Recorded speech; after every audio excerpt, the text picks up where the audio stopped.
A Great Argead Saga Alexein, Alexander the Great. Volume 1, Telesias, The War Dance. By Macaulay Naki. Episode 53, Long Road South. October 10th, 368 BCE, crossing the Thessalian plain.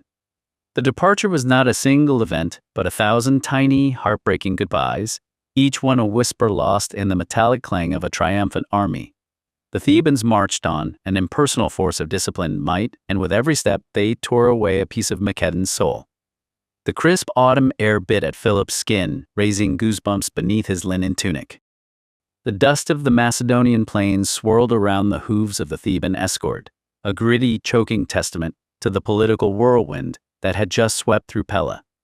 Integrated into the relentless, rhythmic march of Peloponnes's army, Philip kept his head high, forcing a mask of iron-clad composure. They are watching, he reminded himself, his heart drumming a frantic rhythm against his ribs. They expect a broken boy, a hostage who will wither in the shadows of the Cadmea. Let them be disappointed. He was barely 14, yet the weight of a kingdom's fragile, blood-soaked future settled directly on his shoulders, pressing the breath from his lungs. Behind him, that same suffocating weight was snapping the spirits of the other noble hostages, sons of the blood, ripped from the hunting grounds and warm hearths of Macedon, now reduced to political ledger entries. Philip shifted in his saddle, adjusting the heavy wool of his chlamys against the biting pre-dawn cold. I am the shepherd of this wreckage, he thought, his gaze darting to the 67 other boys. If I let them see my fear, they will drown in it. I must be the anchor. Their small forms were dwarfed by the towering Theban hoplites, who marched stoically at their flanks, bronze shields catching the first gray light of morning, like moving walls of metal. 12-year-old Antigonus shifted his weight, the raw friction of the saddle burning through his leather tunic. His jaw was locked so tight his teeth clicked, his wide, solitary gray eye fixed on the dust ahead, desperately mimicking the stoicism of the older men. Do not cry, he commanded his own trembling muscles. If the Thebans see you cry, they win. Spitting out a mouthful of gritty dust, he leaned toward Philip, his voice thin. When we finally reach the 7 gates of Thebes, my joints will be entirely ruined. I feel as if I'm being ground into the dirt. Beside him, a mentor offered a weak, tired smile, forcing a bravery he didn't possess. This is the new way of our life, Antigonus. I'll just endure, or find a way to make the best of it. Make the best of it, Philip mused, a bitter taste rising in his throat. A mentor is trying to build a castle out of sand, while the tide is already at our feet. Endure, yes, Philip murmured, his voice carrying the unexpected authority of a king in exile. But do not mistake endurance for surrender. We are not being taken to tomb a mentor. We are being taken to a forge. If the Thebans want to teach us how to march, we will learn their rhythm. And when the time comes, we will use that rhythm to march right back home. Antigonus looked at Philip, his gray eye widening. The raw panic in his expression ebbed, replaced by a flicker of desperate hope. Good, Philip thought, his resolve hardening. Feed on that. It is better than fear. Think of it this way, Philip continued, his tone steadier. Thebes is the center of the world right now. Pelopidas and Epaminondas are writing the future in bronze and blood. If we must be prisoners, at least let us be prisoners in the workshop of the gods. Watch everything, Antigonus. Memorize how they move, how they organize, how they think. If we are to survive, we must become more dangerous than the men who think they own us. As the hours bled into days, the initial, paralyzing terror of the unknown began to fade. They had crossed the point of no return. Survival was a concept for the boys left behind in the palace of Pella, a place crawling with vipers where a knife in the dark was the price of a crown. Philip and his companions were being thrust into the global emporium, an adult laboratory designed to forge supreme commanders, brilliant strategists, and masterful leaders. They were not sent here to merely survive. They were sent to thrive. Philip looked toward the horizon, where the snow-capped peaks of Olympus were finally receding. The exhausting distance, traversing treacherous mountain passes and pushing steadily south, was a physical testament to Macedonia's new reality. They think they are taking a crown, Philip thought, his knuckles whitening on the reins. They don't realize they are taking a wolf cub into their own kennel. He was already calculating. His eyes traced the disciplined ranks of the sacred band. He studied how they maintained their relentless pace, how securely the baggage train was guarded, and how the scouts signaled from the ridges like flickers of light. Balance, he noted, observing the way a hoplite shifted his weight to compensate for the pack. If you understand their center of gravity, you understand how to topple them. His mind drifted to the final moments at Pella. He could still hear Pelopidas's arrogant boom as he claimed the boys as the price of peace. The price of peace. Philip mocked internally. You call it peace, Pelopidas. I call it tuition for my own education. Down the line, Cletus was weeping into his cloak, flinching every time a Theban shield clanged. Python and Leonidas rode in sullen, fearful silence, exchanging glances that pleaded for a rescue they knew was never coming. We are a funeral procession for our own innocence, Leonidas thought. If I don't stop shaking, the hoplite will notice. And if he notices, he'll laugh. Python leaned over, his voice cracking. Stop looking at them, Leonidas. If you look at the shields, you'll never stop shivering. Look at the road. Philip steered his mount closer, his eyes locked onto Cletus's hollow gaze. Thebes doesn't want you dead, Cletus. A hostage is a piece of leverage. As long as you are breathing, you are worth more to them than gold. He turned to Python and Leonidas, his expression devoid of softness. You are terrified because you think you are victims.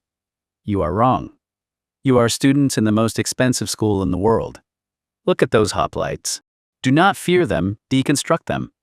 They are weak because they are dependent. We are being taken to the source of their strength, so that one day, we can strip it from them. I'm lying to them, Philip realized, but if I don't give them a purpose, they will turn into hollow shells. A school? Cletus sniffled.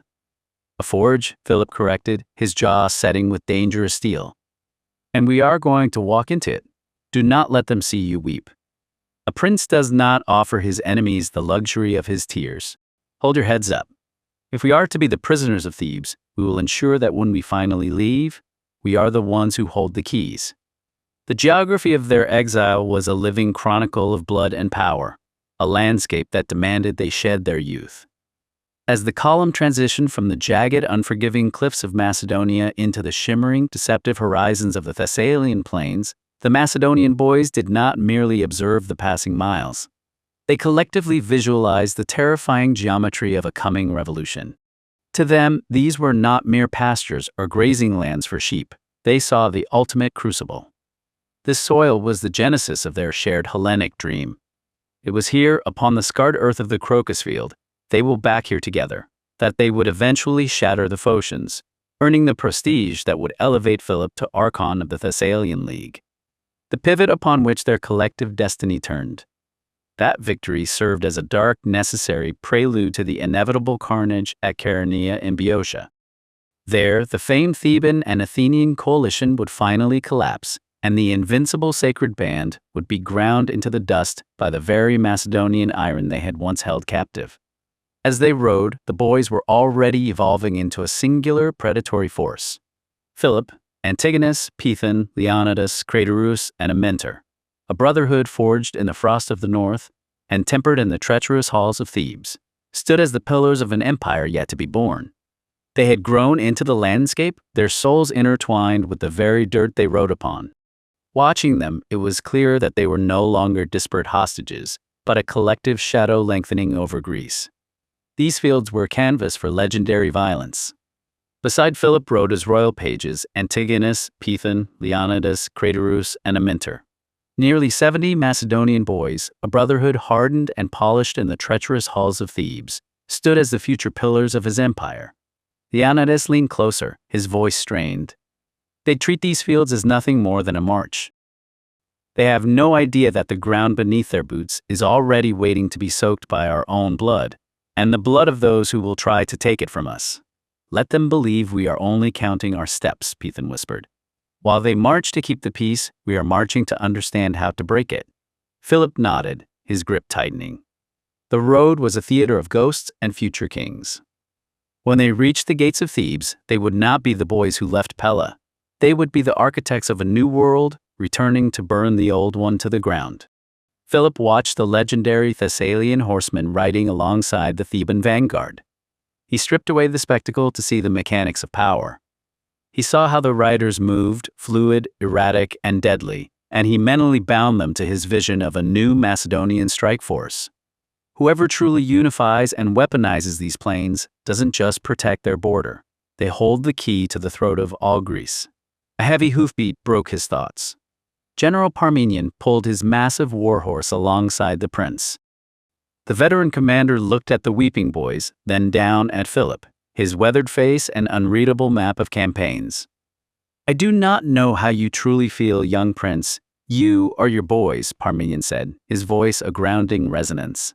"But know this, it is for the good. He could see you now. Your father, King Amyntas, would be so proud." "Proud?" Philip thought, the word tasting of ash.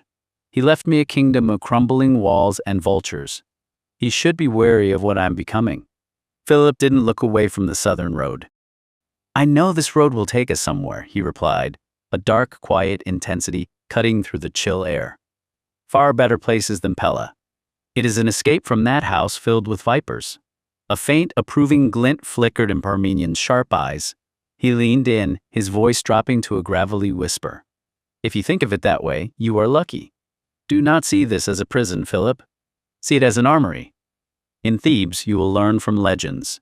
Let them grind you and the boys down until you are sharp. You must be raised to be smarter, better trained, and better educated than any Greek who looks down on us. Do it for the future of Macedonia." Philip turned his head, his stormy gaze locking with the general's.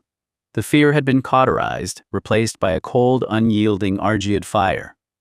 "Grind us down," Philip thought. "I will let them.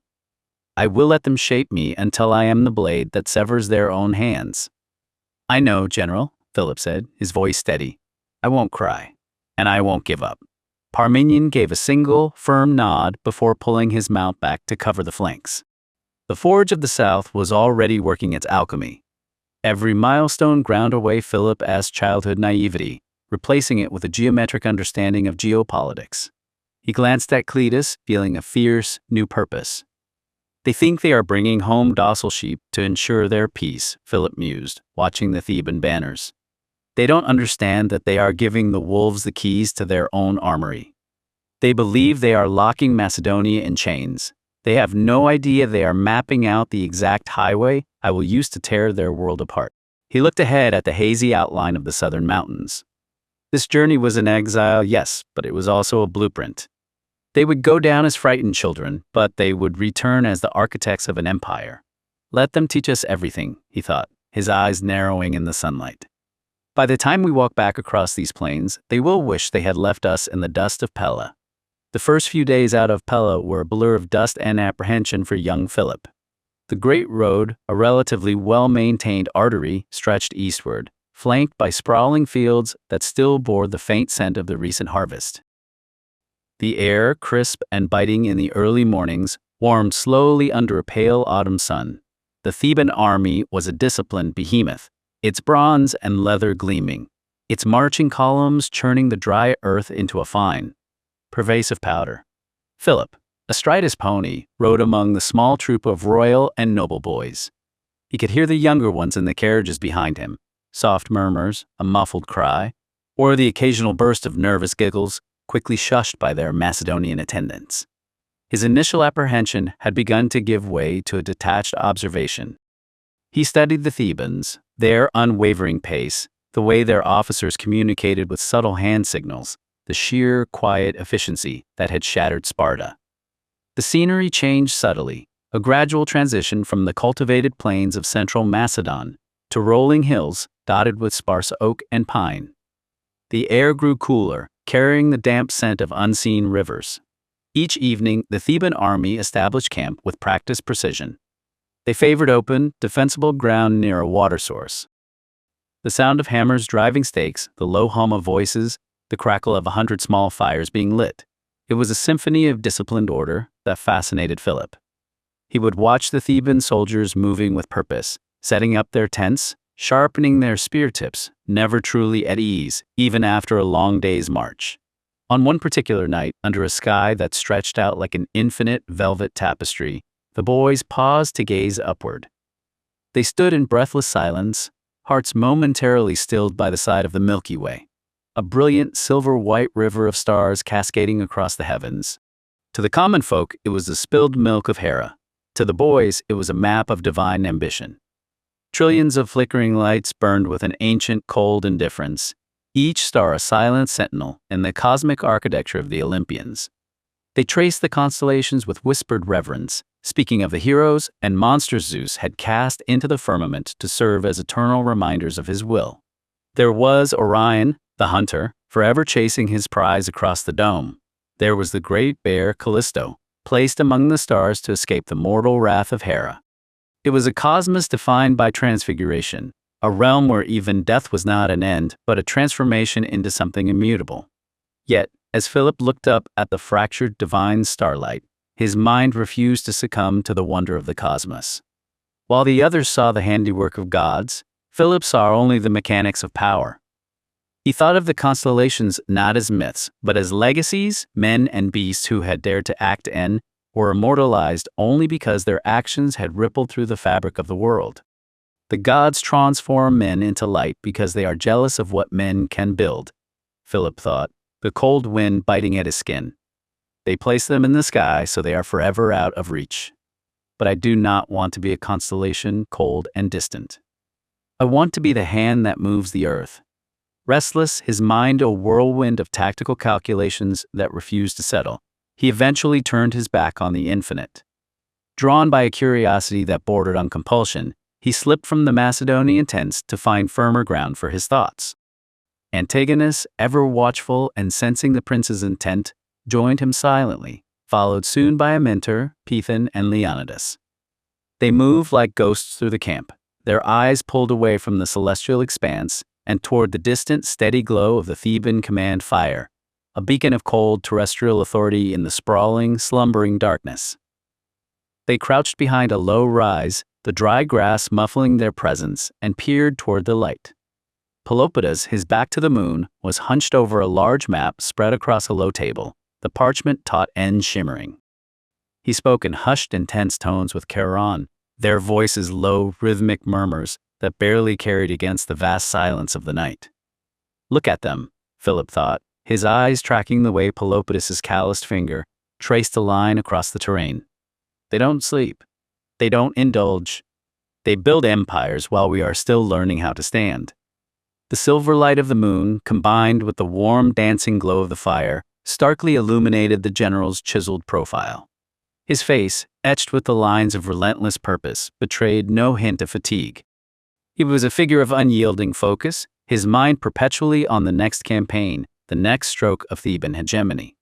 Beside Philip, Leonidas shivered, though not from the cold. He looks like he's carving the world with his gaze, he whispered, his voice barely audible. Peter leaned in, his eyes wide. If we could just hear what he's planning, he murmured, his breath hitching. Imagine what secrets they keep in those maps. Secrets, Philip mused, the word igniting something in his chest. The secret isn't on the map. The secret is the man holding the quill.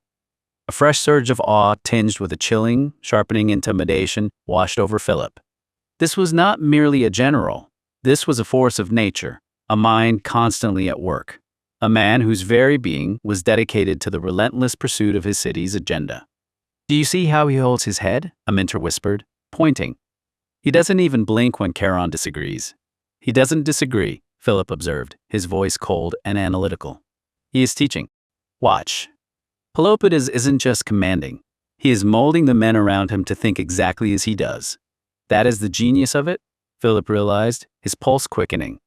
He isn't just fighting battles, he's building a machine that can fight without him. If I can learn to command like that, I won't just lead a host, I will lead a movement. We should go, Antigonus said quietly, pulling on Philip's sleeve. If the guards find us, they won't treat us like princes.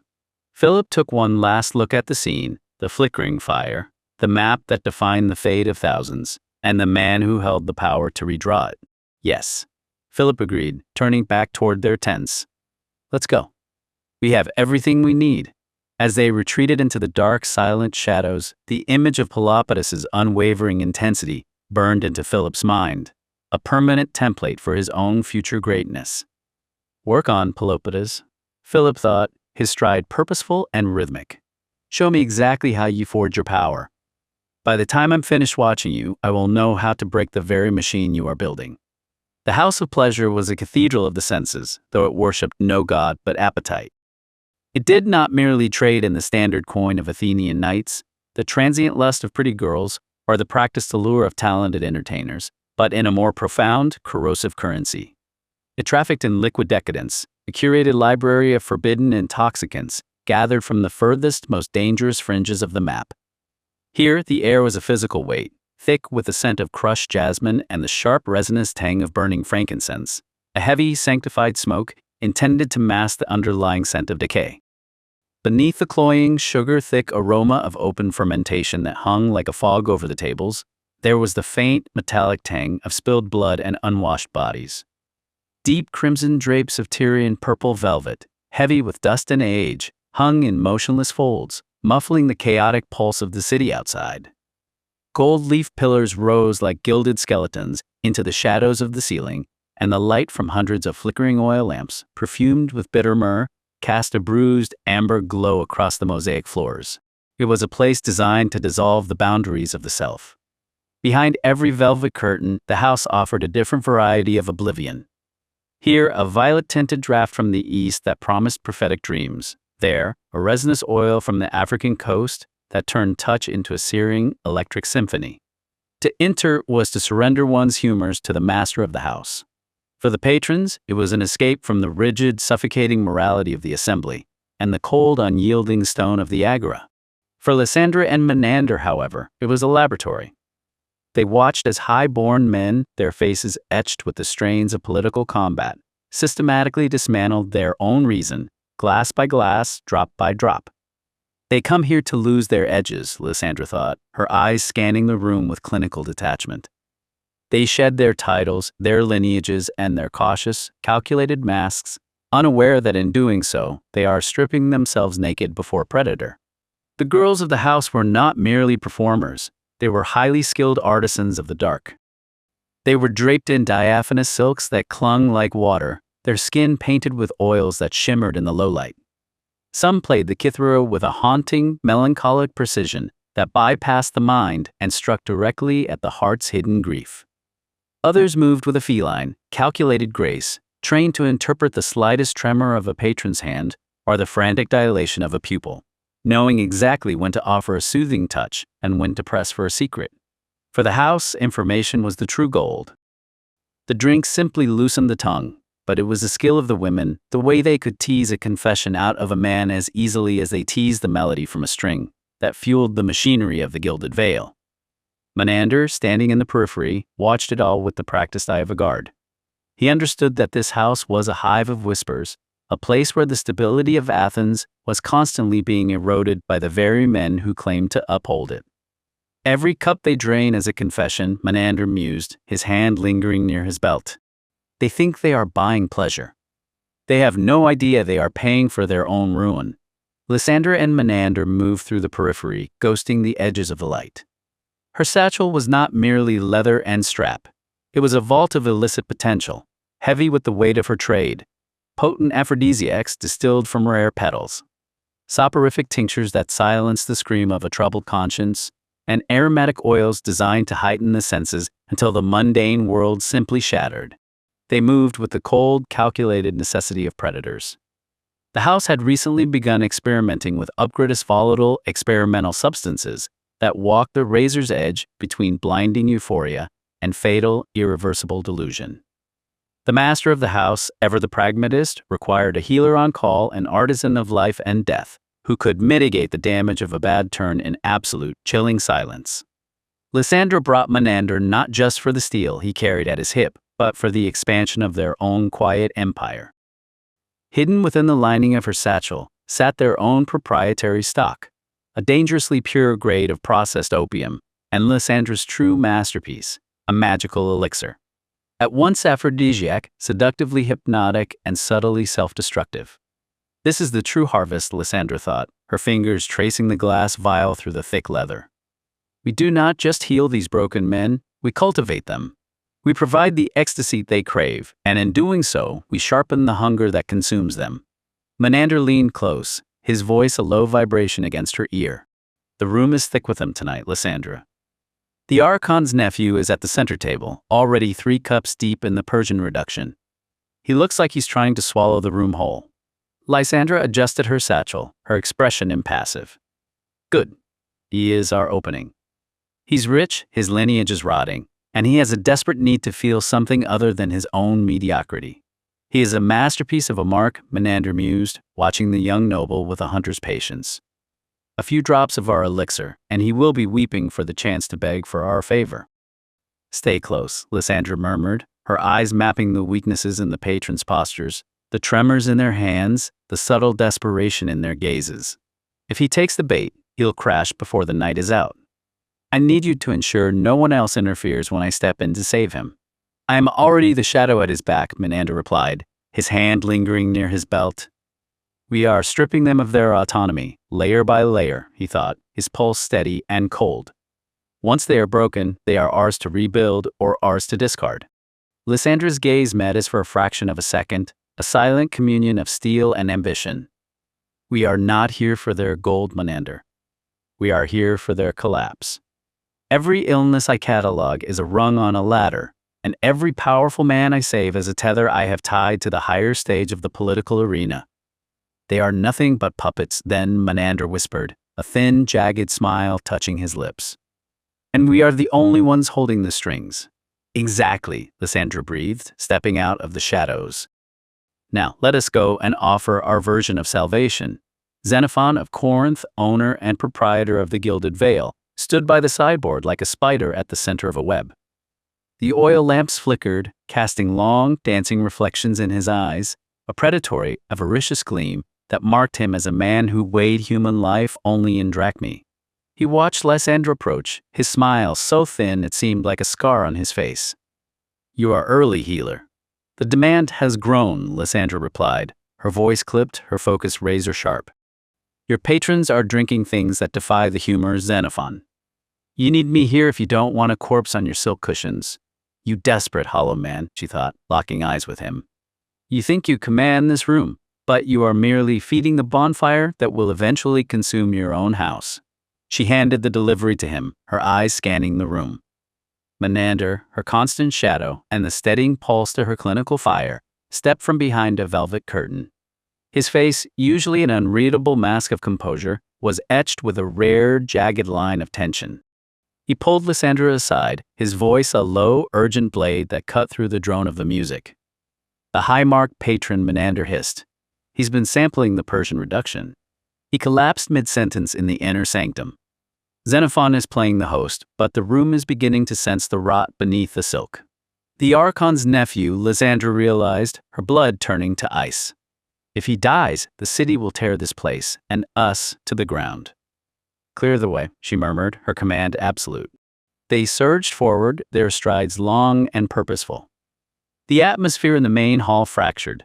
The cloying scent of frankincense and honey was swallowed by the sudden, suffocating pressure of a life-or-death crisis. When they burst into the private suite, the sight confirmed their worst fears. A man of immense status lay sprawled across the floor, draped in silks that cost more than a small villa. He was rigid, his skin a mottled, waxy gray, his lips pulled back in a silent, jagged rictus of agony. Clear the room, Lysandra commanded, her voice cutting through the stifling air with an authority that brooked no debate.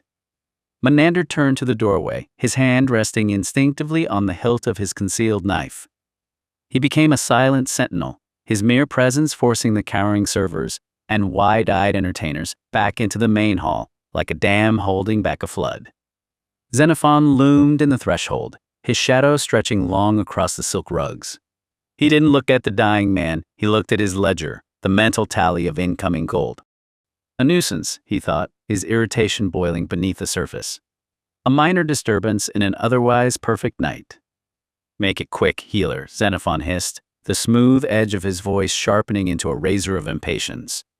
The night is young, and the most profitable patrons have only just arrived. I will not have a corpse rotting in my private wing while the city's elite are waiting for their entertainment. Lysandra ignored him, dropping to her knees. Her hands moved with a frenetic, practiced precision that defied her own racing pulse. Steady, she commanded herself, even as her heart hammered against her ribs like a trapped bird. If my hands shake, he dies, and if he dies, my throat is next. She bypassed the man's pulse, pressing her ear directly against his chest to catch the erratic, stuttering rhythm of a heart fighting a losing war against its own biology. Beneath the fine, embroidered tunic, the skin felt cold and unnaturally tight, a sign the blood was already pooling, stagnant and poisoned. She pried open his jaw. The resistance was stiff, his muscles locked in the final stages of a violent chemical shock. As the jaw yielded, the scent that flooded out nearly stopped her heart. A suffocating, sickly sweet odor of fermenting date sugar, mixed with an underlying metallic rot. He's drowning in his own toxicity, she realized, the clinical reality slamming into her mind with terrifying clarity. He didn't just drink, he's been poisoned by his own excess, a chemical storm of date wine and unpurged bile. The wine acted as a catalyst, accelerating a hidden fever into a systemic collapse. The man's throat began to spasm, a violent, involuntary reflex. Fight it, she urged him silently, her mind already calculating the chemistry of his salvation. Your body wants to quit, but I have not authorized your departure yet. He's swallowing his own tongue, one of the terrified girls whispered from the doorway. Bring me the vinegar and the bundle of dried mint, Lysandra barked, never taking her eyes from the man's contorted face. She forced his jaw open with one hand, her knuckles white with the strain, while her other hand reached for the basin Menander had already prepared, plunging a cloth into the sharp, biting liquid. Xenophon shifted his weight, his heavy gold rings clinking against the doorframe, a sound of impatience that grated like a whetstone. Every second you waste, he murmured, his voice as cold as the marble floor, is a coin vanishing from my coffers. He doesn't breathe within the heartbeat, let him be. I have cleaners for the mess, but I have no patience for miracles. Miracles? Lysandra thought, a flash of icy contempt piercing her focus. You don't deserve a miracle, you greedy vulture. You deserve to watch your revenue stream suffocate in front of you. But I won't let your incompetence be the end of me. She blocked him out entirely, her focus narrowing until the room, and Xenophon's grating presence, ceased to exist. Hold on, you fool, she thought, her inner voice cold and surgical. You paid for oblivion, but you are not permitted to die in my presence. Your death is an inconvenience I refuse to pay for. She jammed the vinegar-soaked rag into his mouth, the scent of acidic fermentation clashing with the man's own sour exhalation. This was the peril of the house, the thin rope over the abyss. If he died here, the scandal would be her ruin. If she saved him, she was merely a cog in their machine of decay. I'm a doctor, not a savior, she reminded herself, though the lie felt heavy in her chest. I'm building a life out of the scraps they discard. She didn't have the luxury of morality. She had only the seconds ticking away, and the grim certainty that if she failed, she would be the next thing dragged out into the dark. With a final, violent spasm, the man's body went limp, then drew a ragged, wet lungful of air. He was alive. Breathe, she commanded, feeling the hitch in his chest soften into a desperate, shallow rhythm. You belong to me now. Minutes later, the room was a tomb of hushed gasps and the lingering scent of vinegar. Lysandra collapsed into the embrace of a velvet-cushioned sofa, her muscles screaming in protest, the adrenaline of the crisis ebbing into the cold, hollow tremor.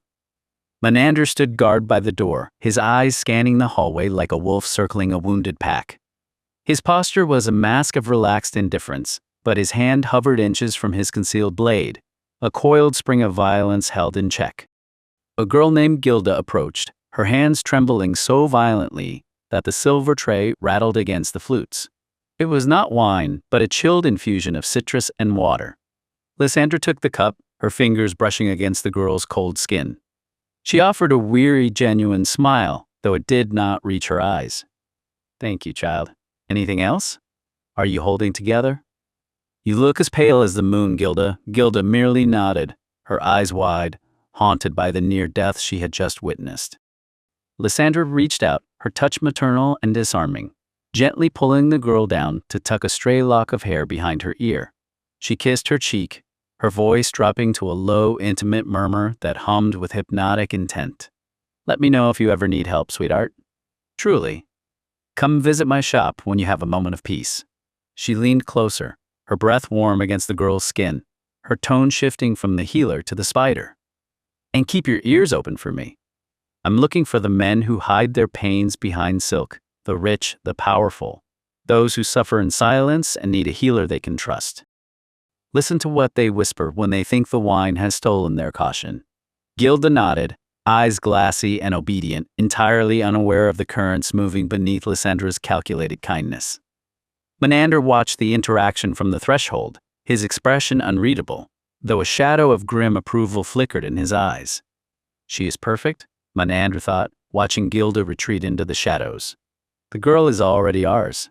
She doesn't know it yet, but she is the finest spy we've ever bought with a few kind words. Lysandra watched the girl vanish, her expression hardening into something glacial.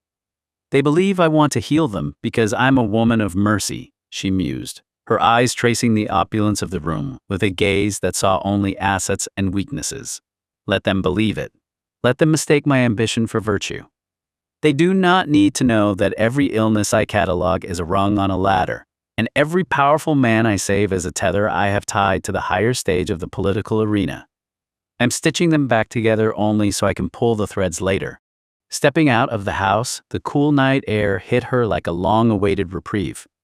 The humidity of the gilded veil fell away, replaced by the sharp, metallic bite of an Athenian midnight. Menander walked a respectful pace behind her, his presence a dark weight at her back. She paused on the threshold, drawing a deep, cleansing breath. Above, the moon hung bloated and silver, near full, its pale eye illuminating the narrow, winding streets in shades of charcoal and bone. The balance is shifting, she thought, tracing the jagged silhouettes of the rooftops against the bruised purple of the night sky. The city is already beginning to breathe differently. I can feel the pressure changing in the air, the collective holding of breath before the collapse. She looked toward the distant, dark city quarters, where the true power of Athens festered in silence. There were other masks to be stripped away, other vulnerabilities to be catalogued. She had the leverage she needed, and the path forward was becoming clear, a road paved with the secrets of the broken. We move to the next mark, she said, her voice low and firm, echoing against the stone walls. The masters of the city have many secrets, and I intend to be the only one listening when they finally speak their truths. I want their fears, Menander. I want their debts. Menander simply nodded, the perfect partner to her unfolding design. Then we follow the threads, he replied, his voice a promise of inevitable discovery. The night is long, and the city is full of secrets waiting to be harvested. I'll ensure no one stops the reaping. To be continued in episode 54, Tangible Peace. A Great Argead Saga Alexein. Volume 1, Telesias, The War Dance. A new episode every single day. We are dropping a new episode every day until the epic conclusion of Volume 1. Each chapter delivers a tight, hyper-focused 15 to 30-minute hit of cinematic historical drama, perfect for your daily plunge into antiquity.